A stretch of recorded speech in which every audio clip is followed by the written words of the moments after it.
கோவில் போறது அவ்ளோ சிறப்பு. கோயில்ல வந்து அந்த வைப்ஸ் நம்மளுக்கு கிடைக்கிறதுனால, உங்களுக்கு நல்ல விஷயங்கள், நம்மளை அறியாம கர்மாக்கள குறைச்சுட்டே வாங்க. டே பை டே ஒவ்வொரு கர்மாக்கள் நம்மளை பின்தொடர்ந்துகிட்டு தான் வருது. அது வந்து இல்லன்னு யாராலயும் சொல்ல முடியாது.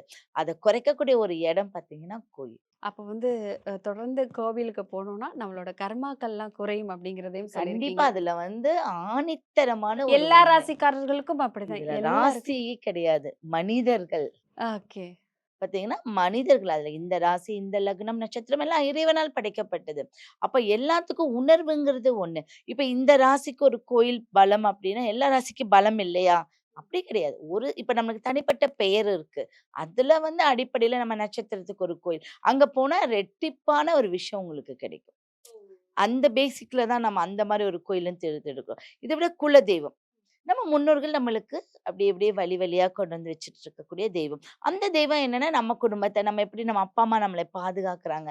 அதே சேம் பேசிக்ல தான் அந்த குலதெய்வம் நம்மள அப்படியே வழிகாட்டலா கொண்டு போகும். எந்த விஷயம் பண்றதுக்கு முன்னாடி குலதெய்வத்த கிட்ட குலதெய்வத்துக்கு அப்புறம் தான் தெய்வம். தெய்வம் என்ன சொல்லுது? "உன் குலதெய்வத்த நீ வணங்கிட்டு வா. அப்ப என்னோட அருள் ஈஸியா கிடைச்சிரும்" அப்படின்னு.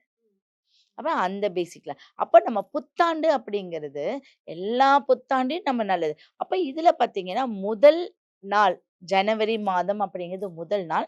இந்த முதல் நாள் வந்து ஒரு வருஷத்தை கடந்து, இன்னொரு வருஷத்துக்கு அடி எடுத்து வைக்கக்கூடிய ஒரு நாள். அப்ப என்ன அப்படின்னா, அந்த வருஷம் பூரா இருக்கக்கூடிய நல்லது, கெட்டதெல்லாம் நம்ம கடந்து வந்துட்டோம். இனிமேல் நம்ம வந்து கரெக்ட் ஆவோம் அப்படின்னு மனதைரியம், உடல் தைரியம் எல்லாத்துலயும் நம்ம கொண்டு போகிறது தான் அந்த புத்தாண்டு.